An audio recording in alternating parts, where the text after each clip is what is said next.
can't DEI ruins everything. I know I'm preaching to the choir here, but darn it, I've just got to say it. This ties into something I'm going to talk about tonight, actually.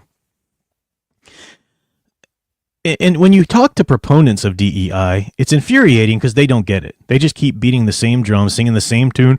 What's wrong with diversity and equity and inclusion? That's just about giving opportunities to more people. What's wrong? Are you a racist? Are you a bigot? What's wrong with DEI?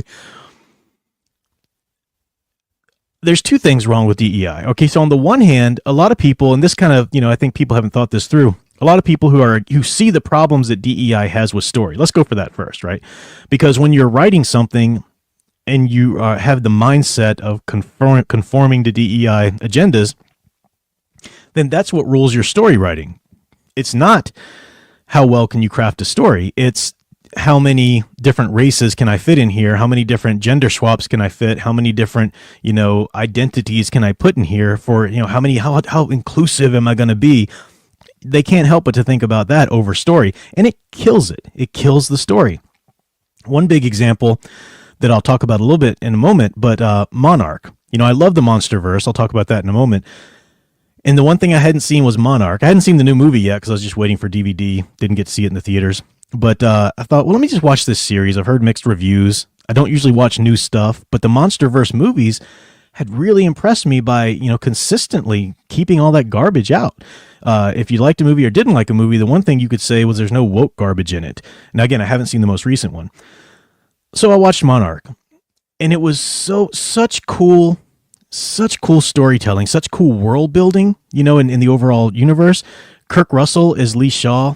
Amazing. His son playing the younger version of Lee Shaw. Just wonderful characters you were engaged in, you cared about. And yet they have these four, if you count Mrs. Randa. I can't remember her first name. Kiko Randa. Yeah, I think so. She's insufferable too for a more large portion of the show. It's an Asian woman, and then in the future or in the present, it's her Asian granddaughter, her Asian grandson, and then his black ex-girlfriend. All right, so we got the DEI, wet dream right there come to life for these people. Oh, and the Asian girl is also a lesbian. Gotta click off all the marks. There's not a problem with any of them being any of those races. That's not a problem. But the problem is you can tell they're being written so that we need to make these strong, independent. They have to be the kinds of characters that young girls will look up to and so forth. And they are insufferable.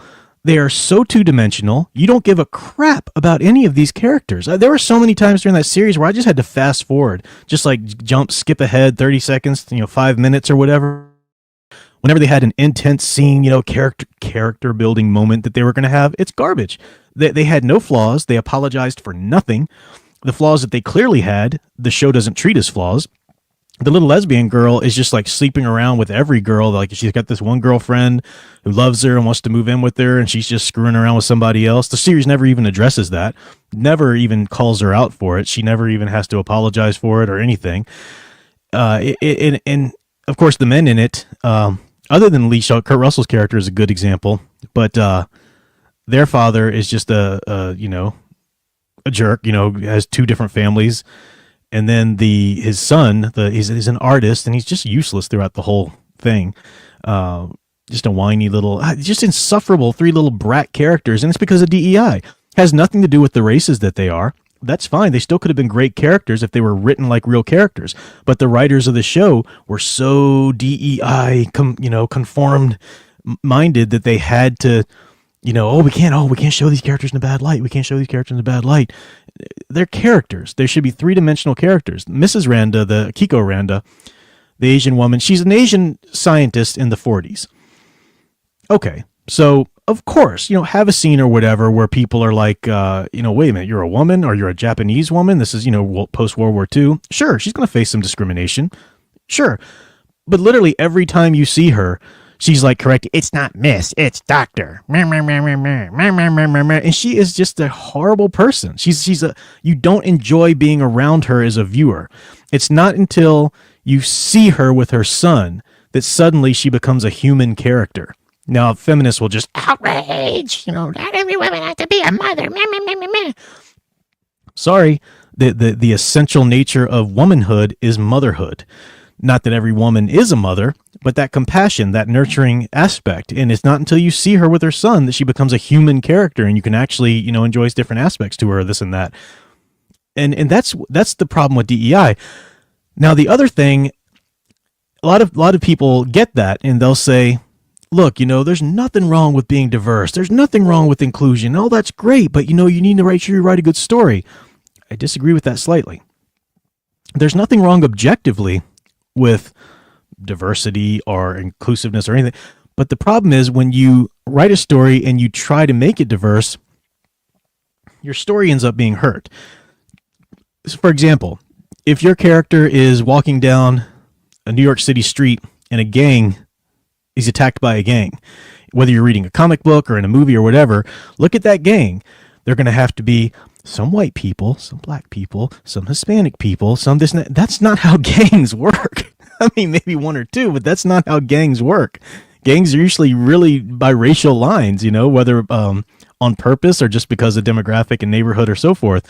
And, that's so that kind of adherence to diversity, equity, and inclusion ends up making a really weird world that they're portraying in the universe. It takes you out because it's so unrealistic and whatnot. It's Trump's the greatest thing Donald Trump ever said. You can like him or hate him, but there's one incredibly true thing he said, which was everything woke turns to shit. It's just bam, best thing the man ever said. And DEI is part of that. DEI is an example of that. Yeah. So anyway, my rant on that. Maybe I'll move into. Oh, I didn't even know about this, Leia Plus Size. DEI casting of live-action Voltron. Wow. I would not want anything to do with the live-action Voltron. I was somewhat excited when I think it was Netflix, right, was doing the Voltron series again, but then I heard what they were doing with it, and it was like, pass. Hard pass. I liked Voltron growing up. I even had the big full Voltron robot that you could control, with the remote control. And I like the characters. I mean, it was a good show. It was a good show. But yeah, please stop remaking things. Please stop bringing things back. No one can do it right. Just stop. As I said, the Monsterverse, Godzilla, the first one in the Legendary universe, came out in 2014. And I loved it. I really loved it. I know a lot of hardcore Godzilla fans were looking for more Godzilla. They were looking for more of the old kaiju stuff. But the thing I like about Legendary's universe, Monsterverse, is that it's on one hand it's trying to please traditional kaiju fans. I'm not one. I'm not a traditional kaiju fan. Nothing against it, but I don't have the interest to go back and watch all of those really old movies. Just I don't know. But Legendary adds something to that universe that's an ingredient that actually makes it appeal to me, which is the incredible human stories in each one, and also the focus on family in each and every one. And I got to stop right now because I know right now somebody's going to say, bro, you got to watch Godzilla and Son. You got to watch this one. You got to watch this one. I was really into the Monsterverse for a while there, and I stopped. I stopped for a while because kaiju fans are not all kaiju fans, but a lot of kaiju fans can be just as insufferable as anime fans. Anime fans did this to me with anime too. You're walking along and you find something that you enjoy. Like, hey, I really enjoy this series. This is really good. And then the crows just descend upon you and they're like, oh, you gotta watch this. And oh no, don't just watch that. Make sure you watch that too. And I get it. You like something. Great. I don't need a coach. Okay. I found something I enjoyed. I'm going to enjoy it by myself. I don't need a consultant, so back off. Nothing sucks the fun out of something more than a super fan sitting next to you, But anyway, so the Legendary Universe, I like that the focus on family in each and every film, and the the explorations of it and so forth, and the focus on the human stories and whatnot. And it was so 2014 was before the late teens when we really got crazy with the woke nonsense. And it was the hashtag Me Too movement, eventually the Black Lives Matter movement, and culture was just, if you weren't on board, then you didn't exist, or you were a monster. Those were your only two options. You were a horrible, evil Nazi, or you didn't exist. They just didn't acknowledge your existence or your behavior or your viewpoints at all. Incidentally, that's why the media is going out of its mind because the election didn't go the way they wanted, because they spent the last, 8 years pretending that a whole other side of the country didn't exist. And guess what? We don't go away just because you pretend to not acknowledge us.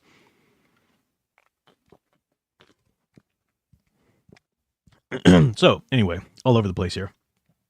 But the Monsterverse kept on. What was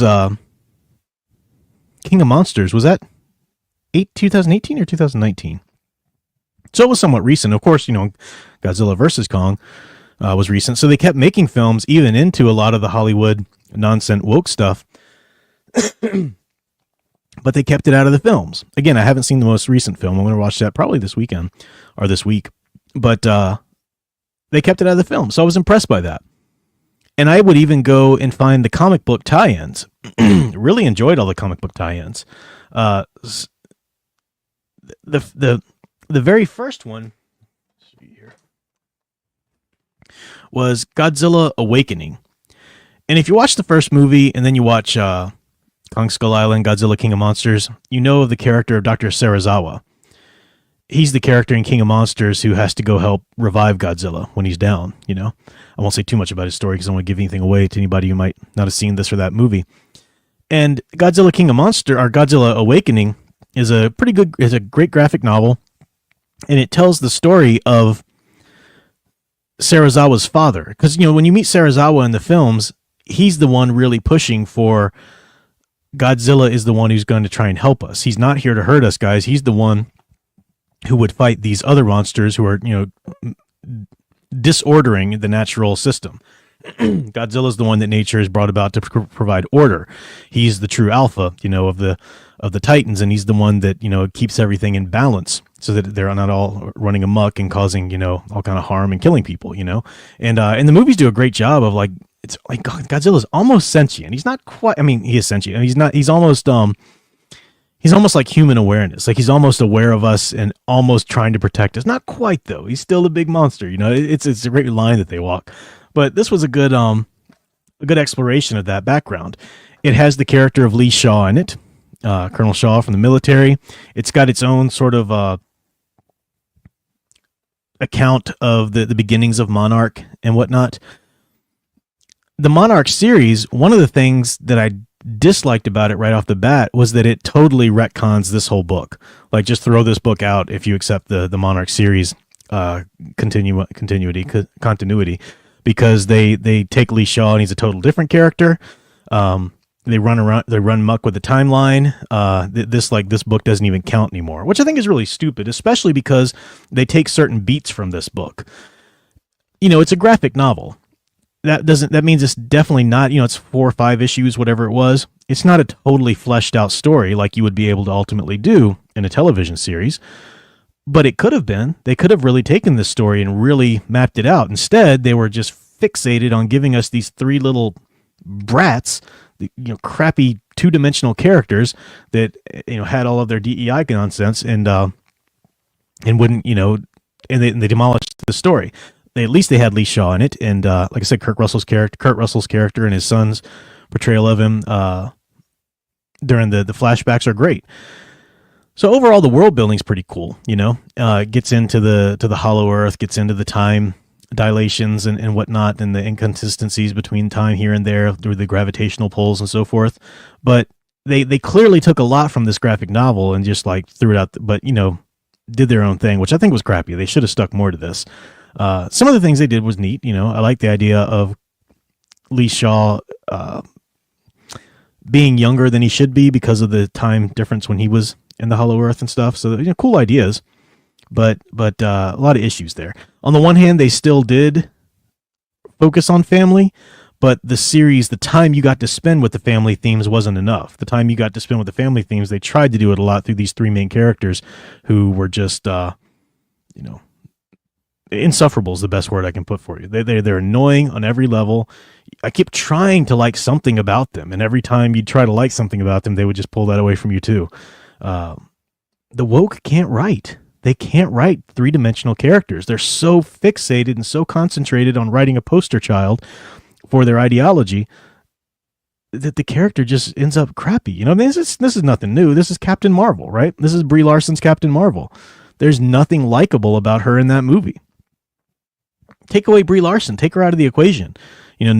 Forget everything she said and all of the hubbub she created moving up to the film, and just take the character on the screen. She's just unlikable, absolutely unlikable, because she's so carefully written to be their little poster child and not a three-dimensional character. And unfortunately, Monarch does fall into that. I don't know if they're going to do a sequel to it. Probably. There are some unanswered questions. I don't know if I'd watch a sequel.